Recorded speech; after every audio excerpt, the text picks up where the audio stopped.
È offerto da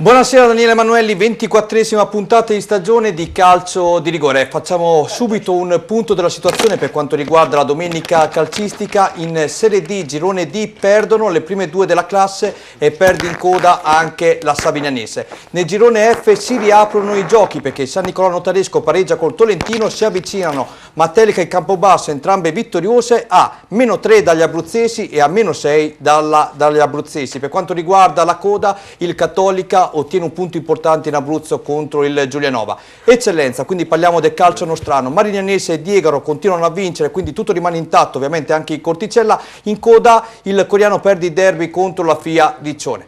Per quanto riguarda la promozione, Russia e Torconca vincono, perde la seconda partita consecutiva il Pietracuta, in coda invece il Nova Fetea ottiene un punto importante in quel di Misano, il Santermete risorge in quel di Gatteo con 3 punti importantissimi. In prima categoria succede un po' di tutto, lo Sponticciolo pareggia sul campo del Morciano, il Granata ottiene i 3 punti di monta contro il Mondaino, il Perticara ultimo in classifica dà del filo da torcere al Sala che è quarto in classifica. Infine, per quello che concerne la promozione marchigiana, il Gabice torna al successo recuperando punti sulla seconda e sulla prima in classifica. Chi mi affiancherà nella conduzione? La nostra Silvia Pedini. Buonasera Silvia. Buonasera Daniele, buonasera a tutti i nostri telespettatori, sono tornata. E io sono contentissimo. E anch'io, ho festeggiato il mio compleanno, oggi festeggiamo quello della Jenny, auguri a Auguri Jenny Bronzetti. Jenny, auguri anche a te Silvia. Grazie, auguri. Basta perché i compleanni quando arrivi a una certa età non bisogna più festeggiarli. No, hai 18 anni e sei di portati esattamente. Se no non potevi presentare, lo dico subito. Vai. Allora, non in coda ma in prima fila, di fianco a te il nostro opinionista Giacomo Alpini. Ciao Giacomo. Ciao, buonasera a tutti e auguri. Quindi. Grazie, molto auguri sorridente perché il Bellari ha vinto, vero Giacomo? Già, è una gran bella vittoria, sì. Di fianco a te Giacomo, il direttore sportivo del Tropico Arcoriano, Filippo Cipriani. Buonasera a tutti. Di fianco a Filippo, Alessandro Paganini, nostro sponsor e osservatore, no? Ieri sei andato a vedere il Forlì. Anch'io sono felice che il Forlì ha vinto, quindi... Una bella vittoria tra l'altro, contro una squadra che una squadra classifica, poi ne parleremo. E di fianco a lui, ultimo ma non ultimo, il nostro Renzo Baldisserri. Buonasera a tutti. Tra l'altro ieri Renzo impegnato sul campo del Gabice, ce ne parlerà appunto del successo, del ritorno al successo dei rossoblù che tra l'altro avevano vinto anche mercoledì in Coppa contro la capolista Biagio Nazaro. Il numero per interagire? Il numero è 333 6094 299, scriveteci, insultate Giacomo Alpini e la sua vittoria del Bellaria. Ebbene, allora io direi subito con il contributo della regia Stefano, andiamo ad analizzare un attimo quello di cui si occupa il nostro Alessandro, la Starter Green, la sua azienda principale, poi passiamo alla lettura dei risultati e classifiche della Serie D Girone D. Allora, ricordiamo come sempre ai nostri telespettatori più sbadati di che cosa vi occupate voi della Starter Green. Sì, noi ci occupiamo di prodotti per agricoltura e giardinaggio, nello specifico sementi per il prato e fertilizzanti. Sul campi sportivi siamo attrezzati, siamo competenti perché abbiamo dei prodotti per la rigenerazione dei prati, contro le malattie fungine e per la concimazione. Qual è il campo migliore secondo te della zona, Alessandro? Da calcio, di quelli che hai visto? Adesso mi fai una domanda, ho visto diverse volte il Forlì, ecco, diciamo che non è malvagio quello del Forlì. Quindi si può fare di meglio chiamando la Starter Green. Esatto, sì. Non è malvagio. Questa è una foto di uno dei tanti lavori che avete fatto voi. Ricordiamo Alessandro, voi siete anche specialisti appunto per terreni da gioco, noi ci occupiamo di calcio, quindi qualora qualcuno in estate, a maggio, quando finiscono anche i tornei volesse chiamare, voi siete aperti al pubblico, dove vi possono trovare? Sito internet? Sito internet, pagina Facebook, siamo contattabili tramite il sito, cioè con i nostri cellulari, siamo disponibili sempre, soprattutto fine campionato quando i terreni del gioco sono rovinati. Ok, quindi startergreen.it, lo ricordiamo, giusto? Sì, esatto. Se non trovate il suo numero chiamate Daniele Manuelli. Bravo, sono il suo procuratore, anche questo. Mannaggia, me ne o Silvia Pedini, perché comunque Alessandro è il mio vicino secondo me chiamano è un mio vicino di casa, tra virgolette, brava. più o meno. Allora Silvia, adesso andiamo ad ascoltare proprio da Alessandro per quanto riguarda il punto della situazione del girone D. Andiamo a vedere questa Serie D, che ci sono stati dei risultati un po' a sorpresa. Bello questo campionato che è ancora aperto. Vai. San Maurese Alfonsine 0-0, Ciriverga Mazzano Breno 0-0, Vigor Carpaneto Correggese 2-1, Sasso Marconi Zola Crema 1-2, Forlì Fiorenzuola 1-0, Sporting Franciacorta Mantova 2-1, Fanfulla Mezzolara 1-1, Lentigione Progresso 2-1 e Calvina Sport Savignanese purtroppo 3-0. Sì, esordio amaro per Mastro Nicola, dopo ce ne parlerà il nostro Giacomo. Diciamo sì che ha incontrato secondo me una delle squadre più in forma del campionato ad oggi, il Calvina Sport. Andiamo a vedere la classifica. Il Mantova ha 51 punti, il Fiorenzuola 44, Correggese 41, Fanfulla Lentigione 40, Calvina Sport 38, Mezzolara 35, il Forlì 32, Sporting Franciacorta 31, Breno 30, Vigor Carpaneto Progresso 29, Sasso Marconizola 28, Crema San Maurese 25, Alfonsine Ciriverga Mazzano 22 e la Savignanese 20. Sono tutte lì comunque. Brava. Ci sono pochi punti tra... Hai centrato perfettamente. Tra una squadra e l'altra. Basta una vittoria, un pareggio, una sconfitta, può cambiare ancora tutto. Allora, cara Silvia, proprio con la tua collaborazione io direi, iniziamo a vedere i primi contributi filmati in ordine e poi andiamo a sentire i nostri ospiti. Andiamo a vedere la sintesi tra Forlì e Fiorenzuola con questa vittoria del Forlì contro la seconda in classifica. Bella vittoria, la sintesi. Credi davvero che bastino poche parole per trasformarti in un romagnolo doc? Al ristorante Brusarul da sempre esaltiamo la nostra bella Romagna nel modo più genuino. Prova i nostri piatti a base di pasta fatta in casa e le nostre pizze cotte nel forno a legna. Timbota è il nostro motto. Da sempre offriamo qualità. Siamo attrezzati di ampio parcheggio esterno e isola per bambini. Ristorante Brusarul, via Sant'Arcangiolese, Poggio Berni. Info 0541 68 81 80 o brusarul.com.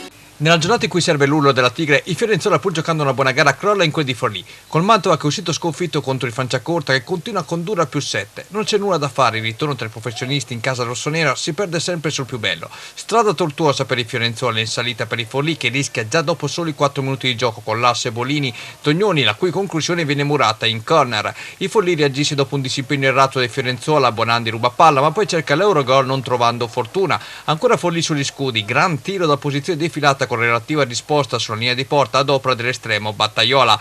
Il forcing dei locali prosegue con il traversone per il colpo di testa di Calabrese, fuori misura. Gioco fermo nel frattempo per un infortunio all'assistente del direttore di gara. Recrimini poco dopo per un tocco di mano in area di rigore del Fiorenzuola. L'arbitro fa segno di proseguire. Il gol arriva poco dopo dalla bandierina. Colpo di testa del centrocampista in maglia numero 4 Baldinini. Sarà questo il gol partita che permette a Forlì di dare un calcio alla sfortuna. Incredibile cosa si divora il Fiorenzuola nel corso della ripresa, la distesa ospite porta alla conclusione del numero 9 Piraccini, pallone incredibilmente sul fondo. La replica del Forlì è affidata al tiro di Calabrese che termina al lato. Fiorenzuola la disperata nei finali, il lancio a cercare Tognoni, l'esterno spreca calzando alto. Ultimo acuto con una conclusione centrale non trattenuta da De Gori. Termina qui la gara con il Forlì che si impone per una rete a 0 tornando a festeggiare i 3 punti proprio a domicilio. Silvia, leggiamo subito questo messaggio perché so che Alessandro ci teneva e invece ci hanno anticipato loro. Prego. Da Franco, buonasera e complimenti per la trasmissione. Aspettiamo un saluto dal nostro amico e compagno di squadra di calcetto Alessandro Paganini. Ma quindi tu giochi, Alessandro? Io, diciamo, la mia passione per il calcio è a tutto tondo, quindi approfitto per salutare il bomber Franco e gli amici over 40. Io a Franco gli spingo la mano, è stato lui a romperti il dito in porta? Esatto, perfetto.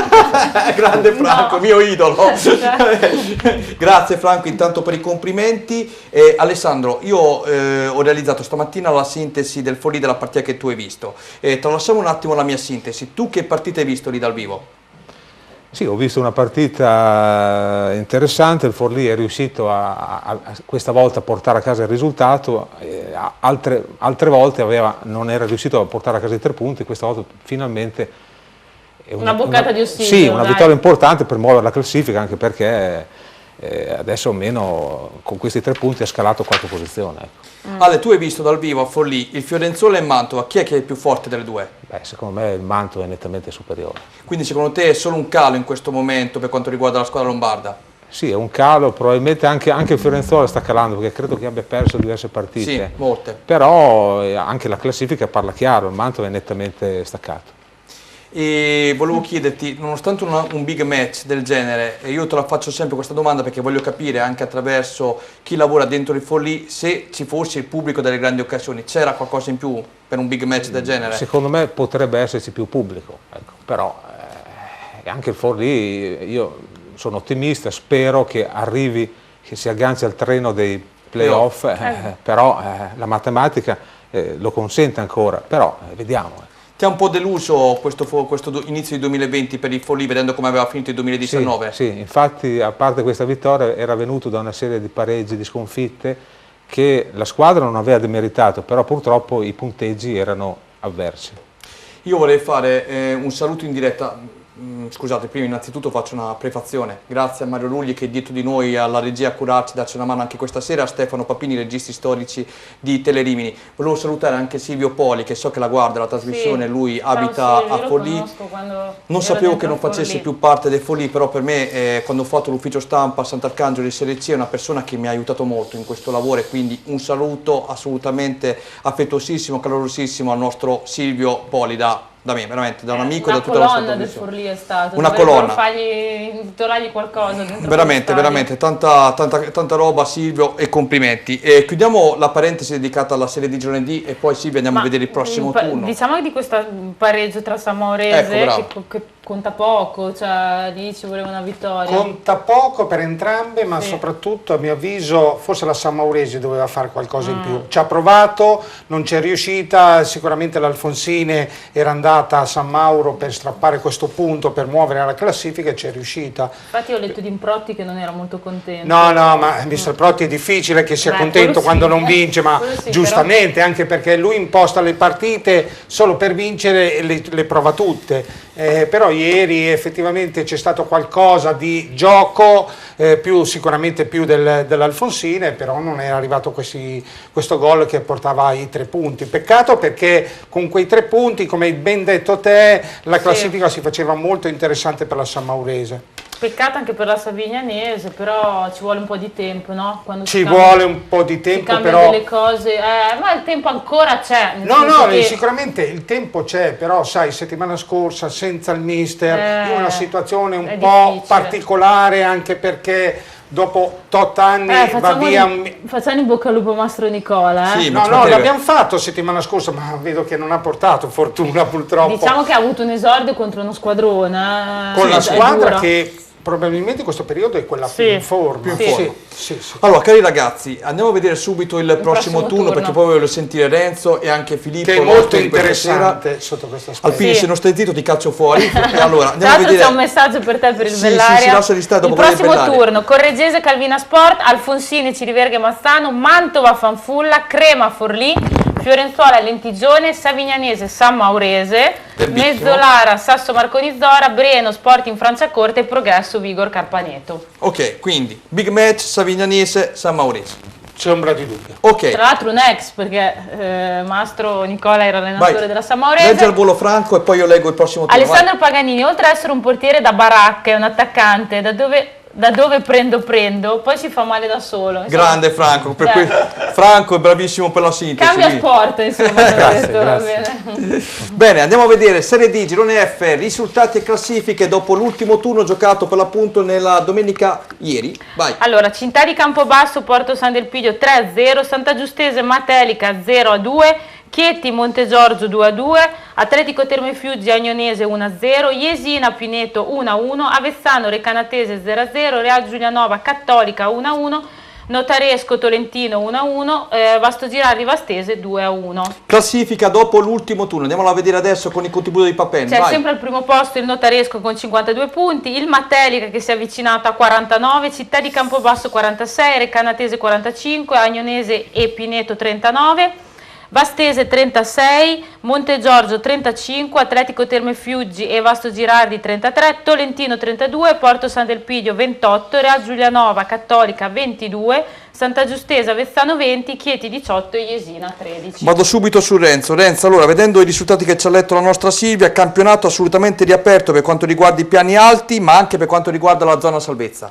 Diciamo che il campionato si è riaperto, addirittura il Notarisco con i 10-11 punti di vantaggio che aveva sul Matelica e Campobasso, oggi veramente si sono abbastanza accorciati. Infatti il Matelica si trova a 3 punti e il Campobasso a 6, e fra due domeniche c'è proprio lo scontro Notarisco e Matelica. Sì. Però secondo il mio punto di vista la squadra più forte di questo momento è il Campobasso. Sì, sono d'accordo con te, che arriva dal 13° risultato utile consecutivo. Perciò c'è anche una squadra molto forte. Ritornando invece al Cattolica, sta facendo veramente un campionato veramente stupendo in base alla squadra che ha, e oggi come oggi ha tenuto un buon risultato. A Giulianova addirittura stava vincendo per 1-0, adesso con il pareggio e con la sua serie positiva si è portato, diciamo, fuori dalle ultime 2 posizioni, che significava restituzione matematica. Oggi è in zona play-out, se la può giocare tutto. È vero. Anche se la sfortuna che dal sesto al settimo posto c'è il Porto Sant'Elpidio che è a 6 punti di distacco. Sì, 28 pochi, punti. ma potrebbe essere anche molti. Sì. Però intanto il Cattolica si deve giocare alla miglior posizione per fare almeno il play-out tra le mura amiche. Sì. Andiamo a vedere il servizio? Vai. Il servizio di Real Giulianova Cattolica. Starter Green dal 2000 è la tua squadra del cuore. Hai fretta? Vuoi risolvere i tuoi problemi con Mount Urboso e non solo? Affrettati ad entrare in campo, entra in azione e scegli i prodotti Starter Green. Starter Green, la cura migliore per garden, vivai, aziende agricole, giardinieri, manutentori, manti erbosi e per le piante fiorite da orto e da giardino. Inoltre, Starter Green vi presenta il nostro prodotto top, Starter Tricco K. E ci trovate anche su internet, startergreen.it. Il Giulianova non sa più vincere e nello scontro diretto col Cattolica non riesce ad andare oltre l'1-1, un punticino che in chiave classifica serve poco ad entrambe. Senza Nazzari e Federico Di Paolo squalificati perde del grosso spazio in difesa a Ferrini, Diamutene e Gueye. Castiglia detta i tempi e Torelli ispira la coppia d'attacco Cesario-Francesco Di Paolo. Nel Cattolica assenti per infortunio Maggioli, Rizzitelli, Somme e Barellini. Cascione conferma per 9/11 la formazione che ha battuto il Chieti, ad eccezione dell'inserimento tra i pali di Pedero e a centrocampo di Pasquini, preferito a Cannoni, che come l'ex di Giornata Morga parte dalla panchina. Il Giulianova approccia bene la partita e al quinto potrebbe già passare in vantaggio, ma la girata di prima intenzione di Torelli è alta. Dopo la sconfitta di Recanati i tifosi chiedono impegno e determinazione alla squadra e la risposta sembra arrivare, con il Giulianova che, ben messo in campo, si rende pericoloso anche al 24esimo, quando Ferrini entra in area dalla destra e conclude sul primo palo con la sfera che esce di un niente. Poi sul proseguo dell'azione Diamutene spedisce al lato. I locali tengono in mano il pallino del gioco, cercano di fare la partita al cospetto di un Cattolica più attendista. Al 29esimo Ramcus cambia con Barlafante, l'appoggio per Francesco Di Paolo e la conclusione che si infrange sul muro romagnolo, col Cattolica tutto chiuso nella propria metà campo, pericoloso fino alla mezz'ora, ma al 38esimo arriva la doccia gelata per il Giulianova, un civico Cattolica alla prima occasione passa. Croci dalla sinistra, serve in area Battistini che, lasciato libero di impattare, angola bene e insacca a fil di palo con Bifulco che non ci arriva. Si va così al riposo a sorpresa sul parziale di 1-0 in favore degli ospiti. Giulianova costretto a inseguire nella ripresa. Federico Del Grosso getta nella mischia anche Suriano, richiamando a sé Castiglia, ma al settimo rischia grosso quando Gasperoni chiama in causa il miglior Bifulco che respinge con i piedi tenendo a galla i giallorossi di casa. Gol mangiato, gol subito dal possibile 0-2 all'1-1 e un attimo, e al 19esimo il Giulianova pareggia i conti. Su azione d'angolo battuto da Barlafante, Torelli trova la girata di prima intenzione fredda all'estremo romagnolo e riapre la partita. Le squadre si allungano e lasciano maggiori spazi all'iniziativa avversaria. Al 37esimo è il Cattolica a non approfittarne, con Gaiola che da posizione c'è impedisce incredibilmente bersaglio. La risposta dei locali al 43esimo, quando Ferrini serve in area Cesario che sbilanciato spedisce oltre il legno trasversale. Ultimo squillo al 44esimo, Suriano prova a mettere in movimento Balducci che però non centra lo specchio. Termina così senza vincitori, con le due squadre che fanno un piccolo passo in avanti in classifica e rosicchiano un punto in Porto Sant'Elpidio, pur restando invischiate in piena lotta play-out per un cammino che resta in salita. Ebbene sì, noi l'avevamo preannunciato qualche settimana fa che se il Cattolica faceva qualche risultato utile consecutivo tra partite interne ed esterne, approfittando anche dei problemi che stanno avendo Chieti e Avezzano, si poteva tornare a sperare. Così è stato. Infatti domenica c'è un altro scontro importante contro la San Giustese. Bravissimo, Esatto. Infatti è anticipato, adesso fra un po' andiamo a leggere i messaggi, però passiamo subito al prossimo turno, Sì. Stefano, dalla regia con la nostra Silvia, così vediamo quello che ci ha già anticipato il nostro Renzo, vai. Il prossimo turno Real Giulianova, Atletico Terme Fiuggi, Vastesa Avezzano, Recanatese Chieti, Monte Giorgio Città di Campobasso, Matelica Jesina, Porto Sant'Elpidio Notaresco, Cattolica Santa Giustese, Pineto Tolentino e Agnonese Vasto Girardi. Sì, ricordiamo che per la San Giustese, soprattutto per quello che concerne Bellare, due nostri amici, Campedelli e Stambazzi, Esatto. si sono dimessi in settimana e niente, ripartiranno in futuro con altre ambizioni e in altre squadre. Facciamo in bocca al lupo ovviamente a tutte e due. Mi prendo un minuto, Silvia, per leggere questa Calcio cosa. strano, Lo so, per leggere questa cosa che riguarda me e Renzo. Innanzitutto abbiamo fatto una denuncia? Una no, multa? sì, adesso fra poco. Renzo. Allora aspetta, adesso qui mi hai dato l'assist, che dopo tu sei più cattiva di me. Ti è arrivata una multa. No, allora tra poco stanno arrivando un sacco di messaggi di promozione e vi preannuncio che rispondo un attimo ai dirigenti del Misano perché ieri hanno combinato qualcosa che non mi è piaciuto, Ecco. quindi rispondo in diretta perché la mia posizione giornalistica va difesa e le cazzate, scusate il termine, non mi piacciono. Ci arrivo tra poco però, andiamo con ordine. Renzo, questa è una cosa che riguarda me e te, salutiamo intanto l'amico Aldo Ronci, niente, una piccola propaganda, venerdì 21 febbraio alle ore 20:30, esclusiva per la nostra emittente Telerimini, saremo presso il ristorante Santa Monica, zona autodromo di Misano Adriatico, dove avrà luogo una cena conviviale tra gli arbitri di calcio del passato, unitamente a quelli di oggi della sezione di Rimini. Parteciperanno ospiti prestigiosi che nel passato hanno ricoperto cariche importanti sia a livello regionale che a livello nazionale. È una nostra esclusiva, Renzo, saremo lì venerdì sera, salutiamo anche Aldo, lo ringraziamo. Speriamo di vedere una bella manifestazione. Speriamo.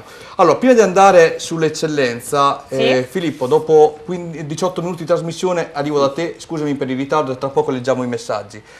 Allora, questo Tropical Coreano, le difficoltà di questo campionato da parte tua? Ma le difficoltà più che da parte mia sono da parte di tutti. Ricordo, per chi oggi lo avesse dimenticato, non lo sapesse proprio, che il Coriano nella sua lunga storia ha partecipato a questo campionato solamente 3 volte. Questa è la terza volta che il Tropical Coriano si affaccia in questa categoria e nelle 2 precedenti circostanze non è riuscito a difendere la categoria, quindi a mantenerla. In questa logica ci aspettava un compito che era molto complesso perché io stesso, così come lo staff tecnico e buona parte dei giocatori che componevano e che compongono la rosa attuale non avevano in questa categoria quella esperienza e quel vissuto che invece è necessario per essere abituati alle difficoltà che questa categoria ti mette di fronte domenica dopo domenica. Oggi siamo in una fase di ripresa e credo che anche ieri, malgrado il risultato, la squadra abbia fornito una buonissima prestazione e quindi da parte nostra c'è dentro di ognuno di noi forte la convinzione che si possa avere ragione alla fine, ok? Quindi mantenere la categoria ed essere i primi ad essere riusciti in questa impresa, che sarebbe un'impresa, considerato che abbiamo terminato il girone d'andata a 12 punti. Allora, prima di leggere i risultati classifiche, di vedere il servizio che riguarda la vostra partita, Renzo, so che avevi una domanda anche tu per Filippo, ti lascio a te la parola, prego. La mia domanda è diversa, già del Coriano ha già avete parlato, io voglio fare una domanda, diciamo un po' del futuro, forse più cattiva. Io voglio sapere quale sarà il futuro di Cipriani e di Zagnoli. Ma Renzo, guarda, è una domanda anche interessante. Il mio futuro chiaramente... a giocare? No. No, purtroppo no, sarebbe bello poter dire questo, ma questo certamente non sarà. Io come direttore sportivo mi atterrò a quelle che sono le decisioni che poi al termine del campionato prenderà la società. Ci terrei però, se mi concedi, a difendere anche un po' quello che è stato il mio lavoro, ma parlando del mio lavoro sulla base dei fatti, perché quando io arrivai a Coriano, e questo è il terzo anno che sono qui, la squadra si salvò a Dovadola ed era la 34esima giornata del campionato di promozione. Io arrivai e con me c'era Zagnoli, che è ancora insieme a me in questo percorso, e noi l'anno dopo arrivammo a un punto dai playoff non avendo Matteo Vitaioli per tutto il girone d'andata e Vucai per tutto il girone di ritorno, e al 76esimo minuto di questa gara eravamo quinti. L'anno dopo abbiamo ottenuto una promozione nonostante una penalizzazione di 5 punti e la squalifica di 3 giocatori per 6 giornate. Abbiamo riottenuto i playoff e siamo andati a vincere sul campo del Cervia. Oggi il giudizio è sospeso, ma laddove noi arrivassimo al termine di questo campionato e mantenessimo la categoria, questa gestione, che quindi riguarda il sottoscritto, lo staff tecnico e ovviamente la società che ci permette di lavorare in assoluta autonomia, sarebbe forse il più importante, senza forse, il più importante della storia di questa società. Io mi trovi d'accordo, caro Filippo. Allora facciamo con ordine, andiamo a vedere intanto anche la partita che ti riguarda ieri, ma prima lettura risultati e classifiche con la nostra Silvia. Eccolo qui, vai. Allora, Castenaso Calcio Argentana 3-4, Del Duca Ribelle Castrocaro 2-1, Football Cavaronco Marignanese 0-3, Corticella Masi Voghera 3-2, Copparese Medicina Fossatone 0-2, Diegaro Sant'Agostino 2-1, Classe Sampa Imola 1-2, Fiariccione Tropical Coriano 2-0, Granamica Vadese Zola 4-0. La classifica dopo l'ultimo turno con la collaborazione di Stefano Papini, vai. Marignanese 52 punti, Diegaro 49, Corticella 48, Fiariccione del Duca Ribelle 42, Granamica 39, Castenaso Calcio 34, Medicina Fossatone 33, Argentano Sant'Agostino e Sampa Imola 30, Masi Voghera e Vadese Zola 26, Copparese 25, Tropical Coriano 22, Football Cavaronco 17, Castrocaro 11 e Classe 9. Allora, prima di guardare il filmato, 2 messaggi che arrivano per farti complimenti a te, quindi è giusto che ti li legga io. Domenica prossima del Duca Ribelle e Fiariccione, anche noi siamo spumeggianti come all'andata, sarà sicuramente una bella partita, Alessio. E poi quello che riguardava te, domenica ci sarà del Duca Riccione, sicuramente una partita di cartello. Silvia, sei bellissima e preparatissima. Poi Alessandro, Franco, che è l'amico di Alessandro, dice: per me va benissimo che Alessandro non venga più, a posto di Alessandro voglio in campo Silvia. Quindi preparati Silvia. Allora andiamo a vedere la partita. Che partita andiamo a vedere? Quella del Tropical Coriano. Fiariccione Tropical Coriano. Vai.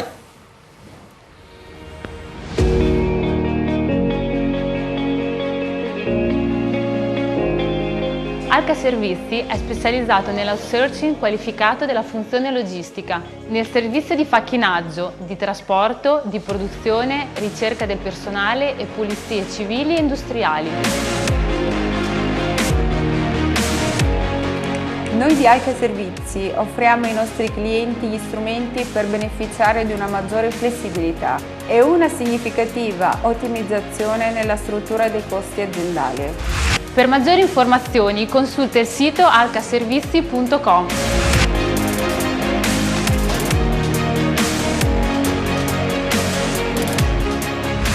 Alca Servizi, la tua fiducia nelle nostre mani. A Nicoletti di Riccione va in scena il derby Fiariccione Tropical Coriano. I riccionesi continuano a sognare occupando le posizioni nobili di classifica. Il Coriano, dopo la vittoria col Class, arrivata 7 giorni prima, arriva all'appuntamento col sorriso cercando di allontanarsi dalla zona rossa di classifica. Ne esce fuori una partita piacevole che vede il Coriano spingersi in avanti fino alle prime battute, quando la punizione di Ballarini viene allontanata fuori area. Il tiro dalla distanza da parte del compagno crea più di un brivido alla porta difesa da Passaniti. Ospite ancora in avanti, con questo colpo di testa tentato da Stanco, terminato al lato. Il Riccione si vede con questa sponda di Docente mal controllata dalla difesa ospite, che regala generosamente a Sparaventi il pallone dell'1-0, ma l'attaccante calcia troppo debolmente. Ancora Coriano in avanti, qui è Stanco a mancare clamorosamente l'appuntamento con il gol. Bravo Passaniti, in questo caso in uscita dalla bandierina Ballarini, scaraventa il pallone sulla testa del compagno, che da buona posizione non inquadra lo specchio della porta. L'approccio al match del Coriano lascia i cattivi pensieri alle spalle, almeno fino a quel momento, ma quando dalle ritrovie Barretta regala così il pallone a Docente, Capitan Ricci stende in questa maniera l'ex Rimini. Sarebbe ultimo uomo e dunque meritevole del cartellino rosso. Il direttore di gara opta per il giallo. Il replay a cura di Elisa Drudi non ammette repliche. Dal dischetto Docente sigla l'1-0 dei padroni di casa. Nella ripresa il bomber si ripete con un preciso stacco di testa che non lascia scampo a Lombardi, partita in questo momento in archivio. La replica del Tropical Coriano è affidata a questo calcio piazzato che Passaniti controlla a terminare alto, mentre la Fioriccione rischia di pungere per la terza volta. Qui Docente di testa centra clamorosamente la traversa. Il finale vede un'azione da una parte e dall'altra. Censoni a botta sicura spedisce alto. Sul versante opposto, dopo un'uscita così di Passaniti, a Montebelli non riesce gode la bandiera. Lombardi è costretto ancora una volta a miracolo sul tentativo ravvicinato di Di Marzio. Un Coriano che paga le leggerezze difensive dopo un buon primo tempo. La Fioriccione viene fuori alla distanza mettendo tutta la qualità in campo tra la fine del primo tempo e l'intera ripresa. In vetrina ovviamente non poteva mancare il leader dei riccionesi, alias Docente, ancora una volta in gol e ancora una volta protagonista. Un caro saluto al mio amico Cipriani, Cristian Montanari, una ottima Fioriccione batti Coriano, ma bisogna riconoscere il loro buon primo tempo. Docente e Passaniti sono di un'altra categoria. E poi volevo leggere un altro messaggio sempre inerente alla categoria di eccellenza, se lo troviamo qui su WhatsApp perché siete tantissimi. Allora, martedì Alessandro Infortunato, no, questo Visimisano, sono tutti del Bellaria, Bellaria, Visimisano, del Duca, Alessio lo salutiamo che ci scrive sempre, pian piano arriveranno anche gli altri. Io ti voglio chiedere, Filippo, chi lo vince il campionato per te? Secondo me è la Marignanese, perché è la squadra secondo me più forte come organico, come anche disponibilità di giocatori, si allena il pomeriggio e ha avviato un percorso che mi sembra ormai maturo per fare anche una produrre qualcosa di un pochettino più importante. Renzo, sei d'accordo? La Marignanese... La Marignanese, io non voglio ripetere tutte le mie statistiche, ma con 15 vittorie, 7 pareggi e una sconfitta, 48 gol fatti e 14 subiti, c'è l'attacco più forte del campionato e la difesa più forte del campionato. 48 poi sono moderato, viene da 20 risultati utili, vale dire 15 vittorie e 5 pareggi. Quando ci sono questi numeri, la Marignanese il campionato ce l'ha in tasca. Allora guarda, ti faccio rispondere subito dal tuo amico Alessandro vicino a te. Tu che segui il Diegaro, del Diegaro cosa mi dici? Ce la fa o non ce la fa il Diegaro? Il Diegaro ieri ha vinto una partita difficile con Sant'Agostino, però ha fatto un risultato 2-1, tra l'altro ha sbagliato un rigore anche Spadaro, però la Marignanese ultimamente ha ingranato la quarta, quindi... È vero. Quindi non ce l'ha fatta stare lì, anche se esce da 3 punti. Però c'è da dire che bisogna sempre ancora rimanere lì, perché 52, 49, 48 poi il Corticella. No, sicuramente la lotta al vertice non è chiusa del tutto, anche perché noi stiamo parlando di Marignanese e Diegaro, ma attenzione a questo Corticella, perché il Corticella non ha ancora mollato, perché ricordiamo che in eccellenza, non essendoci i playoff, molte squadre a un certo punto mollano lì nell'alto e invece stanno andando avanti di gran carriera. Poi conoscendo Mister Lilli, infatti lui terrà molti gli animi molto bassi, dirà non abbiamo ancora vinto niente, stiamo calmi. Poi tornando al discorso dei playoff, ma anche il Riccione ancora si può inserire per il secondo posto, la Fioriccione. Però se non erro i playoff non ci sono in eccellenza. Non ci sono. Se ci sono gli spareggi che fa la seconda. Tra le seconde. Allora, è dura però. Attenzione, perché questa qui è una serata di casi da moviola, perché ce ne sono 5, 6, 7, 8. Stefano, se mi vai sulla partita tra Fioriccione e Coriano, proprio a fine primo tempo troverai l'episodio di Docente in quel servizio, proprio l'ultima occasione del primo tempo, dove c'è un fallo commesso dal giocatore del Coriano. L'arbitro ha dato il cartellino giallo anziché il cartellino rosso e volevo appunto commentare questa scelta. Ancora più avanti Stefano con il servizio, magari fai scorrere le immagini, ti dico io dov'è l'azione, devi andare ancora più avanti, sono le maglie arancioni, quelle del Riccione.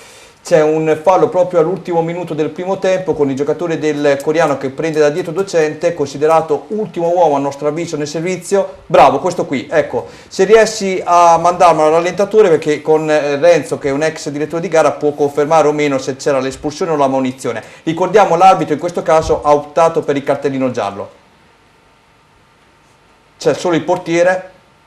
No, ma c'è un motivo, scusa Daniele se ti interrompo. Vai. Il nuovo regolamento dice che il calcio di rigore non può essere, l'intervento dell'ultimo uomo, anche se determina un calcio da rigore, soprattutto, anzi, se determina un calcio da rigore, va punito con la munizione. Quindi tu puoi valutare l'intervento come punibile da rosso, ma da regolamento quel tipo di intervento, se tu scaturisci un rigore, va punito con la munizione. Perfetto, ci siamo. Quindi altrimenti era indiscutibile. Praticamente funziona come la Serie A. Infatti sto cercando di capire. Credo che sia adesso io. No, funziona come però la Serie A. No, funziona come la Serie A, come le partite che poi saranno riprese dal 60esimo, in caso di sospensione, 50esimo, 40esimo, si riparte come la Serie A dallo stesso minuto e dallo stesso risultato. Qudi tu, Renzo, al posto di direttore di gara, ascoltando anche il regolamento cambiato in questa stagione, lo ricordiamo, giustamente lo diceva Filippo, cosa avresti valutato in questo caso? Io, secondo il mio modesto parere, anche facoltà dell'arbitro, qui c'è una chiara occasione da gol.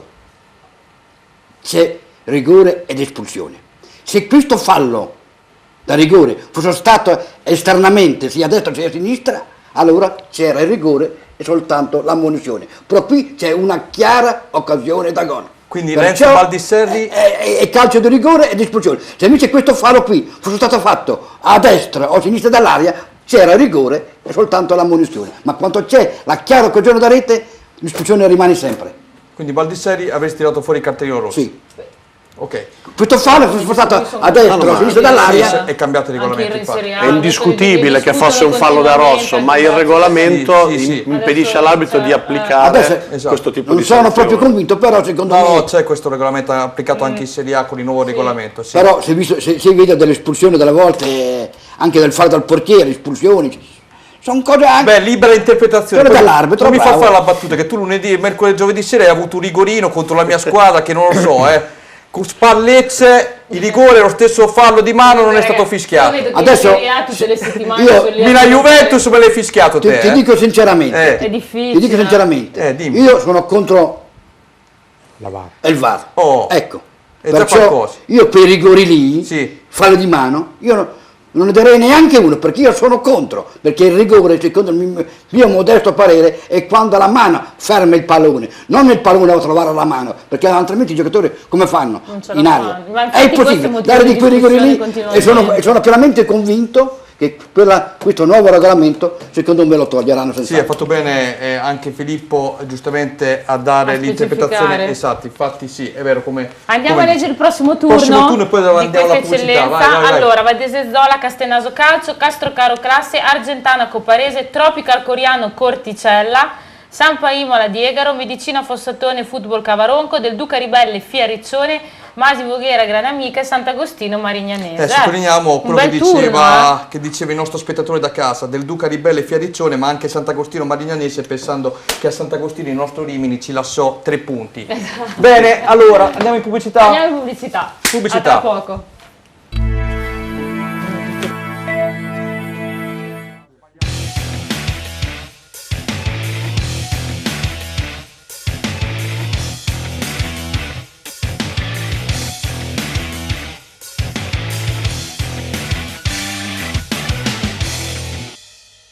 A1 Arredamenti è un'azienda leader nella progettazione e produzione di ambienti su misura per attività commerciali, quali hotel, bar, ristoranti, negozi, uffici e residenze private, realizzando sia opere parziali che chiavi in mano.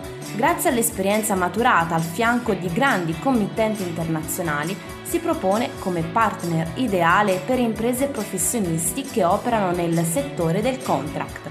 Qualità progettuale, realismo operativo ed efficienza realizzativa. Vi aspettiamo nella sede operativa, zona industriale, via Giovanni Santi 18, Fanano di Gradara.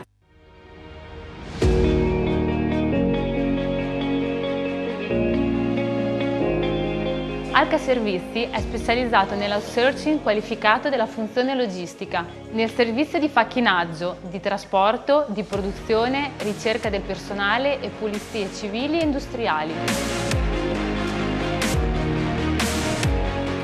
Noi di Alca Servizi offriamo ai nostri clienti gli strumenti per beneficiare di una maggiore flessibilità e una significativa ottimizzazione nella struttura dei costi aziendali. Per maggiori informazioni consulta il sito alcaservizi.com.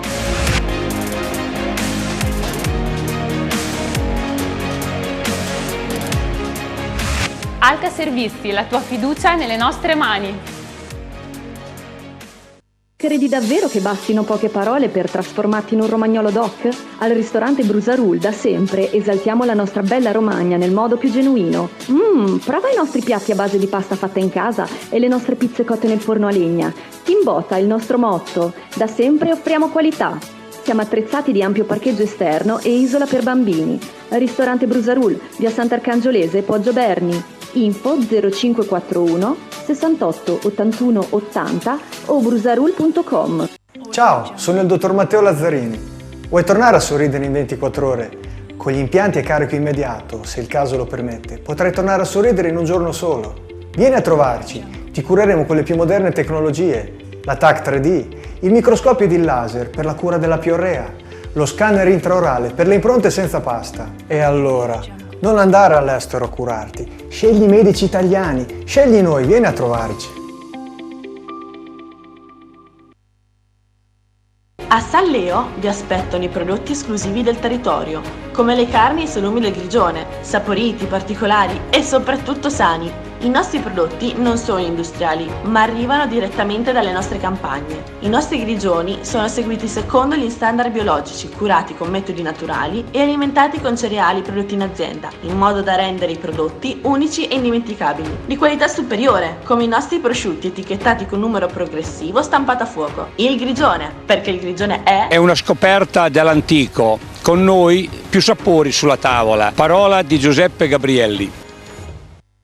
Starter Green dal 2000 è la tua squadra del cuore. Hai fretta? Vuoi risolvere i tuoi problemi con manto erboso e non solo? Affrettati ad entrare in campo. Entra in azione e scegli i prodotti Starter Green. Starter Green, la cura migliore per garden, vivai, aziende agricole, giardinieri, manutentori, manti erbosi e per le piante fiorite da orto e da giardino. Inoltre, Starter Green vi presenta il nostro prodotto top, Starter Tricco K. E ci trovate anche su internet startergreen.it. IGF Fornitalia propone una vasta gamma di tutte le misure di macchine alimentari, forni pizza elettrici, impastatrici, stand di pizza, barbecue, griglie in pietra lavica, cuocipiada, mixer tritacarni, affettatrici e sfogliatrici per pasta e pasticceria. Siamo in località Pianacci a Pietracuta di San Leo.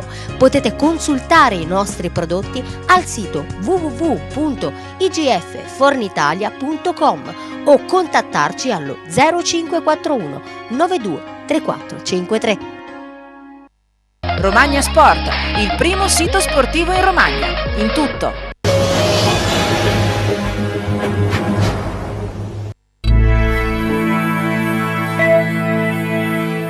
Allora, leggiamo un po' di messaggi, qui ci sono arrivati tanti. Buonasera, ieri gran vittoria del Bellari Giamarina che nonostante fosse in svantaggio è riuscito con una grande rimonta a vincere nuovamente nei minuti finali. Una prova di grande carattere, peccato per la classifica molto lunga, ma domenica a San Piero in Bagno bisogna esserci perché si può sognare. Andrea da Rimini. Poi, la rivelazione del 2020 sono i ragazzi terribili del Bellari Giamarina 1956, guidati da mister Luca Fusi. Un grande gruppo di ragazzi terribili ed un folletto che trascina. Vamos Bellari Giamarina. Caro Giacomo Alpini, cosa ne pensi dell'espulsione di Fusi? Ieri dalla basta, grazie per la risposta. Dalla panchina Federico forse ha detto qualche parola in più ed è stato allontanato, però dai, ci poteva stare visto l'arbitraggio di ieri. Ieri ho visto un arbitraggio molto male, però non c'erano grossi episodi, però effettivamente non è stato un grande arbitraggio. C'è un messaggio per Renzo. Renzo, con tutta la simpatia per Renzo, che ieri era anche lui a Gabizze, ma Renzo, tifoso della Rubentus, proprio non lo vedo. Della Rubentus, la tua Juve la chiamano Rubentus. Tu sei juventino? Sì, non glielo dire. Da 40 anni. Da 40 anni. Allora, ai tempi di Sivori, Charles e Boniperti. Guarda cosa sei andato a ricordare. Cosa mi dici di questa Juve di quest'anno, di Sarri? Piace? No, giochiamo male, però abbiamo dei grandi campioni che possono risolvere la presa da un momento all'altro. Solo lì. Bene, bellissimo parlare della Juventus, poi ci ritroviamo a commentare, che ne so, vediamo una squadra andiamo con la promozione? Vai, promozione Romagna. I risultati della promozione: Russi Bagnacavallo 2-1, Sparta Bolognese Fosso Ghiaia 1-1, Faenza Pietracuta 2-0, Bellari Giamarina Reno 2-1, Gatteo Santermete, una vittoria per il Santermete 0-1, Gambettola San Pietro in Vincoli 0-2, 2M San Pierana 1-2, Cervia Torconca 1-2, Vis Misano Vis Nova Feltria 1-1. Classifica dopo l'ultimo turno, Silvietta, vai. Russia 49 punti, il Torconca 45, Faenza 44, San Pietro in Vincoli 43, Vis Misano 42, Pietracuta 40, Sparta Bolognese 37, San Pierana 34, Reno 32, Gatteo Cervia 30, Bellari Giammarina 29, 2M 23, Gambettola 22, Visnova Feltre 21, Bagnacavallo 18, Sant'Ermete 16 e Fosso Ghiaia 12. Il Torconca sta arrivando, Sì, sono bravi davvero. Complimenti. Stanno facendo un ottimo campionato, adesso ne parliamo anche con Renzo e Stefano, perché anche qui ci sono parecchi episodi da Moviola. Da sottolineare una grande Sampierana che viene da 6 risultati utili, 4 vittorie e 2 pareggi. Tifoso Sampierana, caro tifoso, ti ritroverai Giacomo Alpini domenica a fare i tuoi, non so che riprese farai, io te lo dico, però per Alpini, no, delle riprese bellissime, non ti preoccupare. Per Alpini, dopo il gol del 2-1 di Zanni, hai notato qualche brutto gesto da parte dei tifosi? Dei tifosi no, devo dire dei tifosi no, qualche brutto gesto l'ho visto, però sorvogliamo, andiamo avanti. Giacomo, c'è molta tifoseria a Bellaria? Sì, stanno tornando bene, e quello mi fa veramente piacere, ma sta tornando non solo in casa ma anche in trasferta. Era l'unico tifoso al mondo d'Italia del Bellaria, ha procreato tanti mocciosi, adesso tutti i suoi figli. Fai un fans club, no? No, sta buono. Però adesso bisogna ammettere che veramente lo meritano, perché stanno facendo un grandissimo girone di ritorno. Sai che vi siete già giocate le carte del commento sul servizio, ma arrangiate adesso, voi due. Il servizio è di dopo Bellaria Reno, ok. No, prima andiamo a vedere Vismisano Nova Feltre 1-1. Vai. Il servizio. IGF Fornitalia propone una vasta gamma di tutte le misure di macchine alimentari, forni pizza elettrici, impastatrici, stand di pizza, barbecue, griglie in pietra lavica, cuocipiada, mixer tritacarni, affettatrici e sfogliatrici per pasta e pasticceria. Siamo in località Pianacci a Pietracuta di Salleo. Potete consultare i nostri prodotti al sito www.igffornitalia.com o contattarci allo 0541 92 3453. Il Nova Fiat torna a calpestare l'Erba del Santa Monica a distanza dell'ultima volta in prima categoria, dove ottenne un punto nel 2-2 finale. La squadra di Fabiani deve rispondere alla netta sconfitta ricevuta 7 giorni prima al comunale con la capolista Russi. I Misano è la squadra che ha raccolto finora più punti dall'inizio del 2020, anche se in casa, alla prima di quest'annata, non ha brillato con i Gatteo, mentre 7 giorni prima sbancava i Valmaricchi in campo del Pietracuta per 2-0. La squadra di Bucci punta decisamente ai playoff, raccogliendo per strada i frutti del proprio lavoro. Il Nova Fiat ha fame di vittorie dopo l'ultimo successo ottenuto con il Bagnacavallo. Per giungere alla salvezza ha bisogno di ottenere punti anche in esterna, e non a caso Luzzi, uno degli ultimi arrivati in casa gialloblu, sfrutta il pallone indirizzato in porta da Sartini, ma il suo diagonale termina al lato. Ancora Luzzi protagonista, la sua arma, chiamasi velocità, è devastante. Quando la gloria è a portata di mano, il legno alla destra di Sacchi è pronto a salvare la porta misanese. La risposta di Misano è devastante, la sgaloppata di Muccioli viene premiata da un traversone sul quale Mamutai valuta malamente il tempo dell'intervento, franando addosso a Stella. Per il direttore di gara trattasi di penalty, dagli 11 metri Politi non sbaglia, 1-0 il parziale. Il vantaggio del Misano dura un quarto d'ora, dall'angolo il Nova Fiat pesca Mezgur libero sul secondo palo, e per questo travolto dalla difesa di casa. L'arbitro anche in questo caso non ha alcun dubbio, dal dischetto lo stesso Mezgur non perdona, ristabilendo la parità in campo.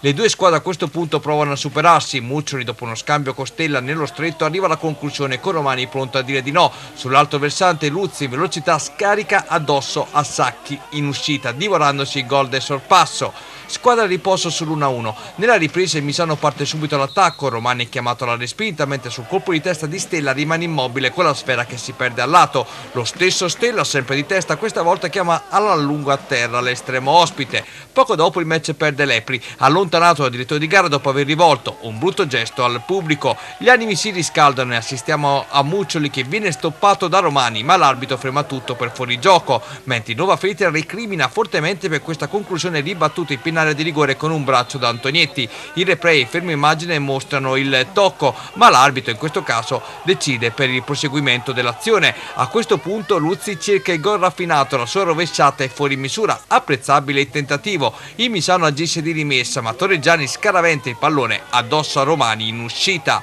Per il tecnico di casa scatta questa volta la seconda ammonizione, dunque il cartellino rosso. Termina qui una gara molto accesa, soprattutto in fatto di polemiche, che riserva un punto ad ambedue le formazioni in vista dei propri obiettivi. Male.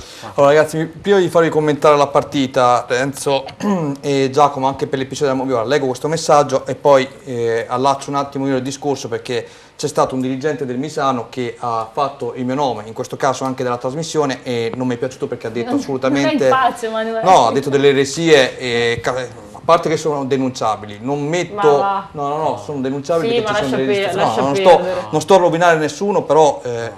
analizziamo, aspetta, con calma. Non capisco l'atteggiamento e le lamentele di ieri del Misano, con un attacco sconsiderato a fine partita di un loro dirigente e dirigente di Nova Felta. Le espulsioni sono sacrosante, gesto folle rivolto ai tifosi di Nova Felta sulla prima espulsione e proteste veementi sulla seconda, con mister Bucci più che recidivo. Vogliamo ricordare l'andata? Negato un rigore solare nel secondo tempo a Nova Felta per netto fallo di mano, evidenziata anche dalle vostre immagini. Quindi ogni tanto bisognerebbe attaccare prima il cervello, poi azionare la bocca. Un tifoso del Nova Felta in merito a quello che è successo ieri sul campo tra le due contendenti.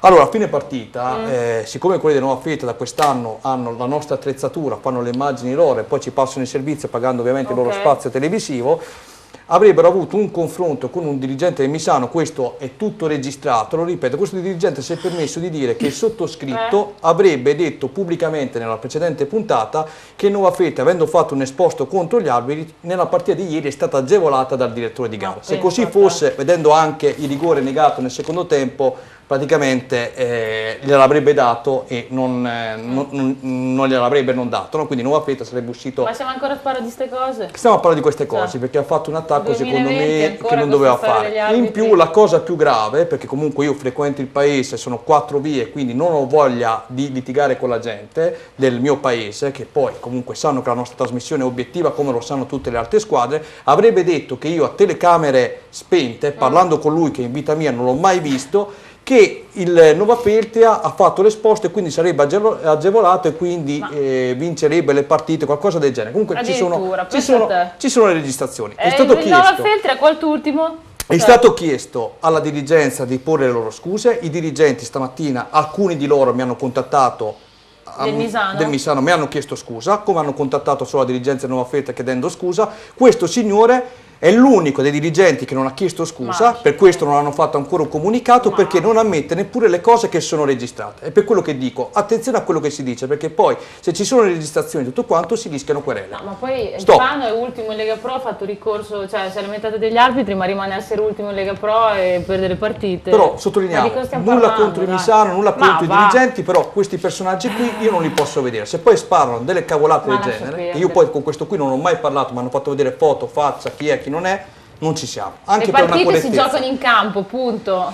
Giustissimo, cioè, giustissimo. Non fuori ci sono le parole, le chiacchiere, i punti si fanno in campo. Brava Silvia. Se ieri c'è stato un 1-1, punto. Basta. Il calcio è fatto di episodi, Appunto, questo abbiamo parlato, Stefano, dalla poi che ci si arrabbia, rammarico, esatto, quindi purtroppo... mettiamola così, che è stato uno sfogo del dopogara, io ho ricevuto le scuse, mi va bene così, però questa persona che dica... Andiamo a vedere la moviola. Andiamo a vedere la moviola. Stefano, se mi vai sul cerchietto di questo servizio, quello evidenziato con il cerchio nero, faccio commentare al nostro Baldisserri e al nostro Alpini se ci fosse rigore o meno, sentiamo anche Filippo e Alessandro in tal caso. Eccolo qui. Allora, torno un attimo indietro, caro Stefano, proprio qui di 5 secondi, c'è proprio il tiro visto a rilento per capire per l'appunto se il giocatore del Misano colpisce o meno il pallone con il braccio. A noi pare netto, ecco, dopo di questo, vai.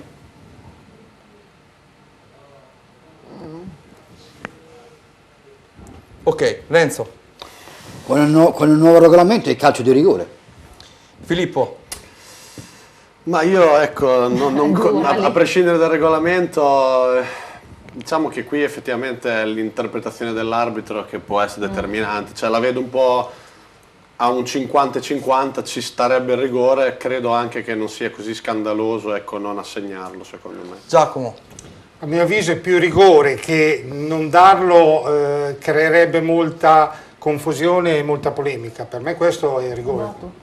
Non l'ha dato il rigore, la partita è finita 1-1 e quindi qui ti fa capire l'eresia che ha detto questo dirigente. Che minuto era? 35esimo, scrivetemi da Nova Felta perché comunque non ero alla partita ma mi sono limitato sulle azioni che mi avete passato sugli appunti. Caro Alpini, ti sei già giocato il tuo bonus, andiamo a vedere Bellaria Reno, il contributo filmato. Ciao, sono il dottor Matteo Lazzarini. Vuoi tornare a sorridere in 24 ore? Con Con gli impianti a carico immediato, se il caso lo permette, potrai tornare a sorridere in un giorno solo. Vieni a trovarci, ti cureremo con le più moderne tecnologie, la TAC 3D, il microscopio ed il laser per la cura della piorrea, lo scanner intraorale per le impronte senza pasta. E allora, non andare all'estero a curarti, scegli i medici italiani, scegli noi, vieni a trovarci. L'asticella si alza in Casa Bellari Giamarina perché i numeri servono ad indicare nel calcio la strada se sia positiva o negativa. 15 punti su 18 disponibili realizzati in questo 2020, per giunta questa volta in rimonta contro un ostico Reno che prevale sugli Adriatici di appena 3 lunghezze sopra, ma che come i padroni di casa ha saputo soffrire specie ad inizio stagione. I ragazzi e i ragazzini insomma non sono scesi a Bellari a regalare punti, età media di 20 anni quella dei padroni di casa contro i 25 di quella ospite. Arbitra la gara il signor Rossi della sezione di Cesena. Ospiti subito avanti con questo calcio piazzato a cercare terminali offensivi, difesa dei Bellari Giamarina che sventano senza affanni. I padroni di casa mettono in moto il folletto Bellavisti sotto traversone e porta lo stacco di Facondini, il cui colpo di testa è allontanato dalla difesa gialloblu. A quarto d'ora la punizione smistata in direzione al Visi da Bellavista fa gridare a gol, ma la palla non entra. Dalla bandiera in alto tentativo bellariese con un colpo di testa sotto misura che porta a un nulla di fatto. Il Reno replica con una conclusione dalla distanza che è di facile lettura per forastieri. Sul ribaltamento Bellavista dalla solita mattonella incanta la platea di fede bianco-azzurra, ma non il portiere Casadei, pronto all'intervento. Al 35esimo i padroni di casa protestano per questo atterramento di Zanni in area di rigore. L'arbitro fa segno di proseguire. Il replay con il fermo immagine prova a dirci qualcosa in più. In chiusura di tempo arrivano 2 tiri dalla bandierina per il Reno. Il Bellari riesce a salvarsi sul primo corner, ma non sul secondo, quando una ribattuta permette a Giorgini sotto misura di infilare i forastieri per l'1-0 del Reno. Ospiti che avrebbero la chance di raddoppiare, ma Taddei da calcio piazzato centra la traversa. Squadra a riposo sullo 0-1. Nella ripresa il Bellari Giamarina pareggia il conto dei Legni. Il palo clamoroso questa ripartenza è a quella di Bellavista. Il folletto tenta il colpo da calcio piazzato, ma Casadei in tuffo è bravissimo nella deviazione in corner. Il Reno in silenzio sfiora il raddoppio. La difesa di casa sostituisce nell'occasione il portiere forastieri nella respinta. Da punizione Taddei questa volta riscalda i guantoni a forastieri che si rifugia in corner. Il Bellari Giamarina torna ad attaccare, qui Bellavista spedisce alto, mentre poco dopo da una disattenzione difensiva Marchini ruba palla e spedisce il pallone del pareggio in fondo alla rete. Ora il Bellaria ci crede, il Reno non demorde, con Sov sfiora il nuovo sorpasso, cosa che il Bellari invece segue concretamente poco dopo. Il tiro di Zanni è sporcato, forse anche dal fiato del nostro cameraman Alpini che inganna Casadei. E l'apoteosi, il 2-1 festeggiato con tutti i tifosi. Ci sarebbe anche l'occasione per il tris per Marchini, ma Casadei è bravo nell'allungo. Termina qui questa gara con il Reno che gioca bene ma non riesce a chiudere il match, con i ragazzi terribili che invece compiono un'impresa delle loro in questo periodo, meritando la Alpini Cam, doppia telecamera nel momento di esultanza e dei saluti finali. Cioè l'Alpini Cam, sappiate che è stato lui, ieri sera io stavo guardando la partita, mi scrive, mi dice domani per piacere mettimi la doppia inquadratura, poi ti manda quel messaggino come se fosse una bella donna, ci prova, no? Di, sai se sei così gentile da metterlo così, cioè, pensa, c'era rigore sì o no, caro Alpini? Ha detto di no. No, non c'era rigore. Non c'era rigore, ho parlato con Nicola Zanni, lui ha detto che il contatto c'era. Parli anche te con gli arbitri?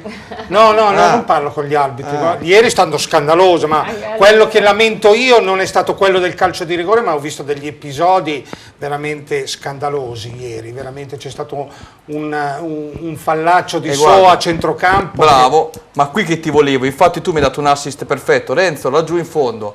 C'è stato un episodio nella partita del Cervia dove un rigore praticamente è stato calciato, il portiere l'ha respinto e sulla ribattuta l'arbitro ha fischiato la fine del primo tempo. In quel caso lì Renzo Baldisseri cosa avrebbe fatto? Io avrei fatto come il collega. Io sono una cosa, alla gente che vanno allo stadio, prima di tutto devono sapere il regolamento calcistico e poi dopo vanno a vedere le partite. Così vale anche per i giornalisti, intendiamoci. Per tutti. Cioè, bisogna essere preparati. Deve essere preparati.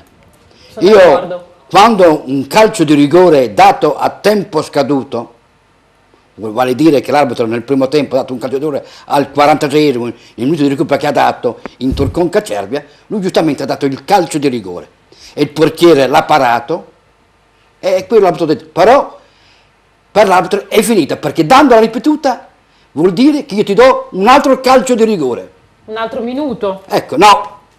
Nella stessa azione tu dai un rigore a tempo scaduto, tu lo batti lo paghi, io il mio dovere l'ho fatto. Ok. Però non ti posso dare ancora una prova per buttarlo dentro. È finita. Se invece il rigore veniva fatto al 25esimo, 30esimo, durante la partita, è tutto regolare. E il fatto caso mi è successo anche a me, a Fermo, negli anni 80, un rigore al 92esimo, grosso come una casa, ha tirato, l'ha parato e per me non ho visto la figlia. Però lo stadio è caduto addosso. Sei andato via con la scorta. No, con la scorta perché la gente non sapeva.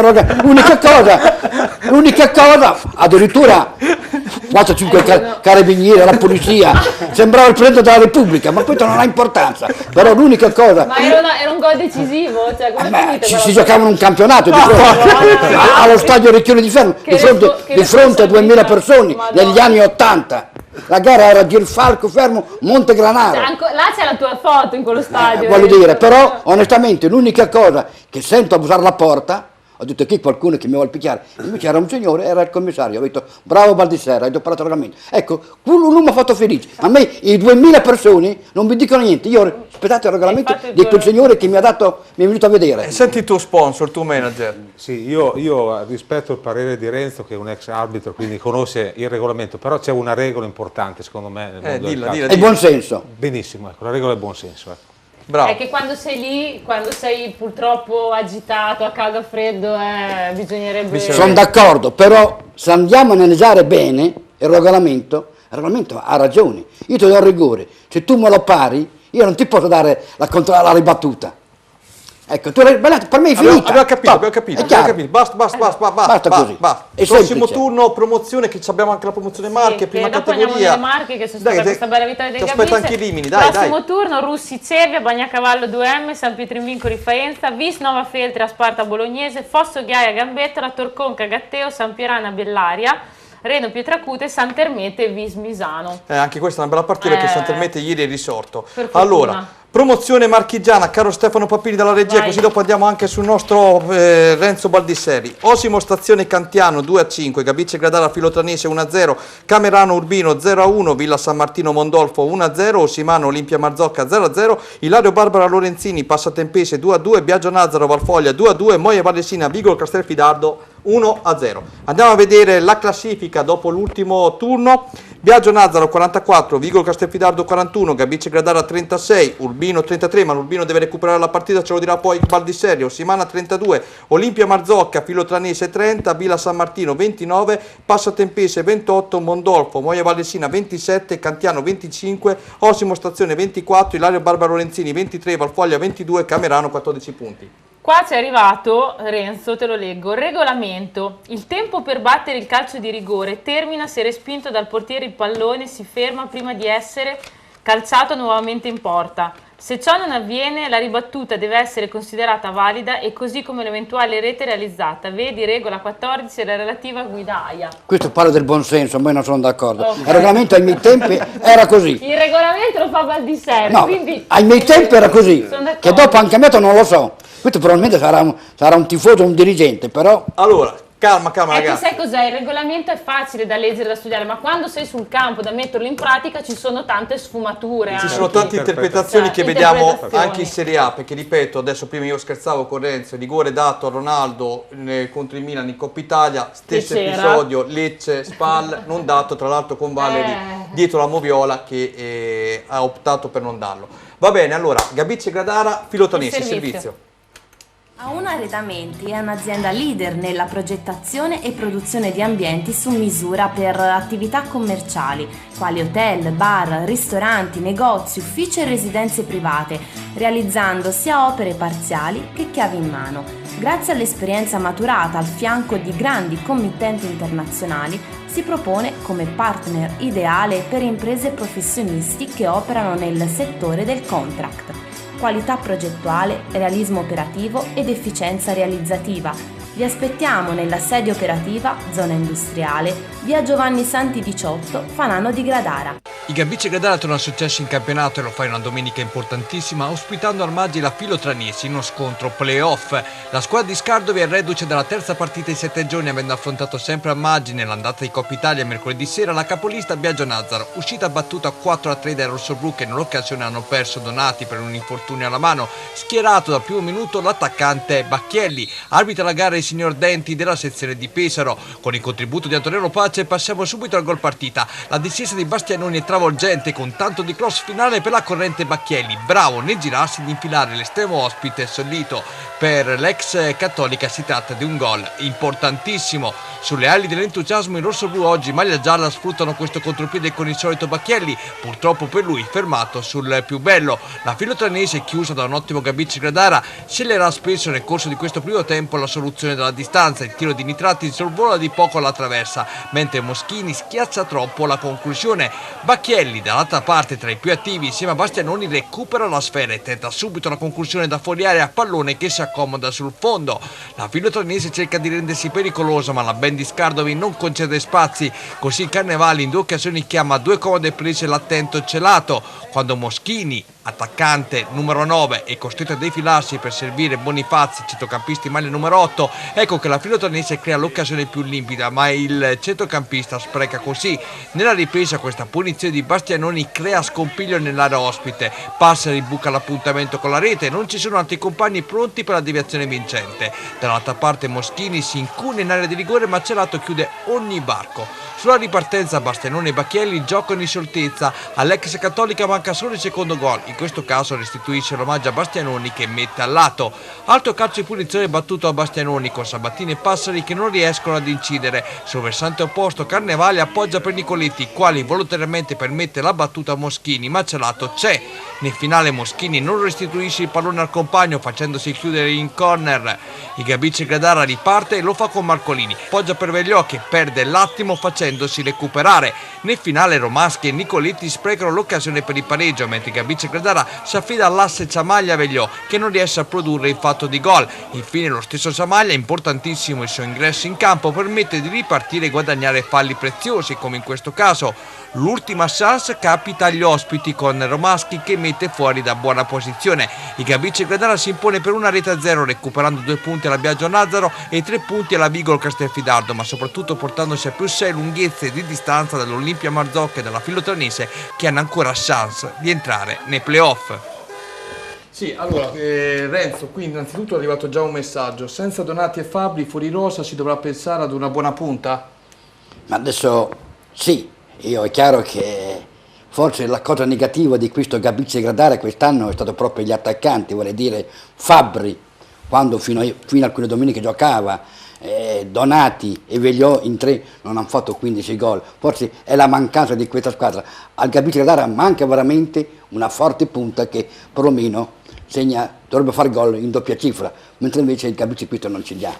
E poi manca onestamente un grandissimo centrocampista, che quello che dette i tempi, che veramente, ecco, mancano 2 elementi per poter puntare in alto: un forte attaccante e un centrocampista che veramente sappia prendere in mano le redini della partita. Adesso giocherà. Però è una squadra che secondo me sta facendo un ottimo campionato, è una squadra che può vincere con chiunque e può perdere con chiunque, e lo sta dimostrando. Ha vinto a Chiaravalle, sì, e poi ha perso a Camerano, perciò vuol dire c'è gli altri bossi, però secondo me sta facendo un ottimo campionato. Su quello assolutamente sì, ottimo il lavoro di Scardovi insieme a tutta la società per quanto riguarda il Gabice Gradara. Poi adesso anche la gara di Coppa Italia mercoledì ha vinto 4-3 col Biagio Nazaro. Con il Biagio Nazaro ha fatto un bel pareggio a Urbino, ieri ha tenuto una vittoria importante, lo dico sinceramente, è una vittoria voluta. Sul piano del gioco probabilmente la Filotranese avrebbe meritato anche il pareggio, però va dato merito ai ragazzi di Scardovi perché è una vittoria che l'hanno voluta e alla fine anche meritata. E secondo te invece la prossima partita in quel di Valfoglia, visto che si sono già affrontati in Coppa Italia e in campionato le 2 formazioni? E quella è una gara, sentite, è un derby. Vediamo il prossimo turno intanto. Prego, è un derby perché giustamente ancora il Gabice Gradara ci crede nel suo campionato. E in questo momento invece il Valfoglia sta navigando nelle cattive acque e per l'ultima classifica. È una gara veramente difficile. Mi trovi d'accordo? È una gara da tripla, ecco, diciamo. Questo è il prossimo turno, come detto il Gabizia Gradara se la vedrà sul campo dei Valfogli, affrontato già in campionato e in Coppa Italia. Adesso passiamo alla prima categoria. Prego Silvia. Leggiamo i risultati: Atletic Poggio Roncofreddo 0-2, Granata Mondaino 2-1, Perticara Polisportiva Sala 0-1, Asara Accademia Calcio San Vittore 1-1, Morciano Calcio Spontoricciolo 1-1, Delfini Rimini Stella 0-0, Alta Valconca Verucchio 1-2, Riccione Villamarina 1-1. La classifica dopo l'ultimo turno cambia qualcosa? qualcosa? Del resto dello Sport Ricciolo che ha 37 insieme al Granata, Verucchio 35, Polisportiva Sala 33, Asara Accademia Calcio Mondaino Stella 29, San Vittore 28, Riccione 27, Roncofreddo 24, Villamarina Delfini Rimini 23, Morciano 22, Alta Valconca 14, Perticara 11, Atletic Poggio 10. Andiamo a vedere il nostro servizio. Sì. Il tuo servizio del Perticara contro il Sala. La sintesi.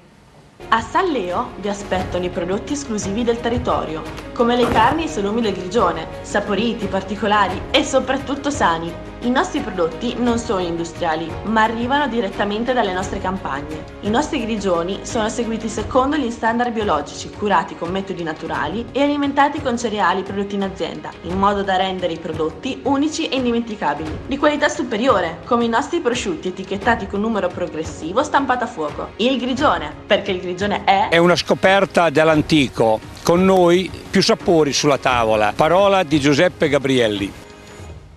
Il Perticara non riesce ad ingranare in questo 2020, il bilancio è pari allo 0 dalla ripresa del campionato ad oggi, la casella punti è rimasta bloccata a quella del girone d'andata. La squadra però contro il Sala gioca una partita tattica senza concedere quasi nulla all'avversario, se non fosse per la solita irruenza e impulsività che a volte fa perdere la testa a una squadra che contro il Sala, dotato di maggior qualità tecnica, forse si fa male da sola. Al contrario il Sala dopo un primo tempo in ombra esce nella ripresa, sbrocca la situazione e si accontenta del punto di vantaggio rischiando anche in alcune situazioni da gioco che potevano indirizzare il match sul segno X. Le polemiche inerenti alla direzione arbitrale non mancano, saranno 3 gli espulsi per i perticaresi. Vediamo la gara con un primo tempo avaro di emozioni, si segnala questa incursione di Mazzuoli che si perde nel vuoto dell'area locale. Il tiro di Zoffoli dal limite dell'area di rigore fa capire che per Balducci sarà un primo tempo inoperoso, mentre la punizione di Manetti dall'altra parte provoca la deviazione di Aaron che reca più di un brivido alla porta difesa da Golirucci. Perticara che lascia solo Gerardi in avanti che su questo cross non riesce ad arrivare. Manetti dalla distanza spedisce l'ultimo pallone del primo tempo al lato, squadra a riposo sullo 0-0. Nella ripresa è lecito aspettarsi di più soprattutto dalla formazione ospite, lo scenario sembrerebbe non cambiare quando quarta e segue conclusione di tale genere. Il primo tiro in porta si registra al quinto della ripresa, direttamente a calcio piazzato, Balducci blocca senza problemi che diverranno grossi quando lo stesso portiere in maniera goffa ma efficace interviene sulla conclusione di Ferraro, riuscendo a sventare in 2 tempi, ma al 16esimo il Sala ottiene quello che vuole, la discesa di Milzoni sbatte contro il corpo di Manetti, il centrocampista bada al sodo, l'arbitro decreta il penalty, dal replay tocco del numero 10 sul 9 c'è. Dal dischetto il centrale difensivo chiamasi Calandrini realizza la rete dei 3 punti raccogliendo l'abbraccio dei compagni, una partita certamente più difficile del solito perché il Perticara c'è e come e paradossalmente si sveglia nella ripresa dopo aver subito il colpo, con questo colpo di testa di Gerardi che fa gridare a gol, ma il Perticara ha un conto aperto con la dea bendata soprattutto quando l'attaccante con solo personale penetra in area di rigore. Aaron contiene a suo modo l'attaccante di casa allungando il braccio, la strattonata sembra esserci, con replay cerchiamo di vedere a rallentatore il contatto, le proteste proseguono anche sulla panchina perticarese, Franceschetti viene allontanato anzitempo, ma tra il dire e fare c'è di mezzo l'occasionissima per Stoppa che esita troppo permettendo il recupero della difesa ospite. Il Perticara perde la testa, alta espulsione proveniente dalla panchina, si cerca l'astuzia in campo su questa punizione ma a Gerardi non riesce il colpo vincente come del resto al compagno di squadra che in sforbiciata rischia il gol della domenica. Nel finale viene espulso anche il difensore Franceschetti e col Perticara in 10 il Sala sfiora il raddoppio, prima con Savadori solo esterno della rete per lui e al 6° minuto di recupero è Stabazzi a sfiorare il raddoppio. La gara termina qui, un Perticara che non merita la classifica attuale, solo note le cadenze, servirebbe un attaccante a dare manforte a Gerardi e un centrale difensivo di esperienza, ma la prova odierna lascia sperare, il Sala di Bartolini oggi è apparso cinico e vincente. La quarta piazza in graduatoria è assolutamente meritata. Ebbene, rientriamo in studio, sì, è particolare l'accoglienza a Perticara riservata all'arbitro, ovviamente scherziamo, diciamo è una formazione che ha anche un po' sfortuna. Che peccato, però 11 punti ancora. A 11 punti, devi rientrare nel treno salvezza, deve agganciare la Tavalconca. Perché 3 espulsi, dopo la partita dopo si fa sentire. Lo so, però ieri hanno avuto un ottimo approccio al match, hanno contenuto il Sala, che ricordiamo grazie alla vittoria di ieri è la quarta forza di questo campionato. Vedi il prossimo turno che siamo in ritardo? Sì, andiamo a vedere il prossimo turno. Villamarina Alta Valconca, Morciano Asar, Spontricciolo Athletic Poggio, Verrucchio Delfini Rimini, questo è un bel match, sì. Roncofreddo Granata, Polisportiva Sala Mondaino, San Vittore Perticara, Stella Riccione. Siamo addirittura d'arrivo. Il servizio sì. della seconda categoria, Villa Verrucchio Mulazzano, il Villa Verrucchio ha vinto il servizio. Gruppo Italia SRL, via Andrea Costa 111, Sant'Arcangelo di Romagna. Torna sul leader in casa di Villa Verrucchio, il rosanero con la vittoria a domicilio salgono a quota 29 punti in classifica, 2 punti dalla zona playoff. Con le riprese a cura della Punto Gold Sport vediamo le azioni salienti del match.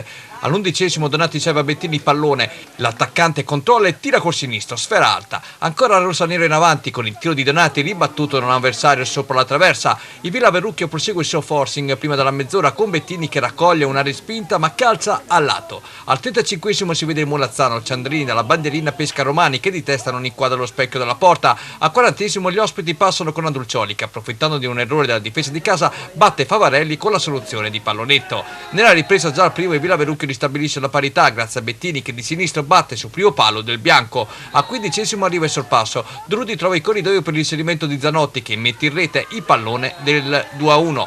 Al 19° c'è spazio anche per Abdiun, spettacolare la sua rovesciata che si stampa sulla traversa. Padroni di casa che rimangono in 10 uomini per l'espulsione di Bettini, mentre al 37° la grande chance per il Mulazzano del pareggio arriva dagli 11 metri per un fallo di mano di Marconi. Dal dischetto Romani si lascia ipotizzare la conclusione da Favarelli, ma se di rigore si parla anche per il Villa Verrucchio arriva quello procurato e trasformato infine da Abdiun per il 3-1 finale. Bene, siamo addirittura d'arrivo. Sì. Tra poco tutto su Rimini Calcio, salutiamo i nostri ospiti. Sì. Allora, grazie a Giacomo Alpini. Grazie, ciao a tutti. Grazie. Milan adesso. Grazie a Filippo Cipriani di DS Tropical Coreano. Grazie a voi, arrivederci. Grazie a Alessandro Paganini della Starter Green. Ciao a tutti. E grazie al nostro Renzo Baldisserri. Ci vediamo, buonasera a tutti. Rimanete con noi, tra poco tutto su Rimini Calcio con Sport Up. Grazie.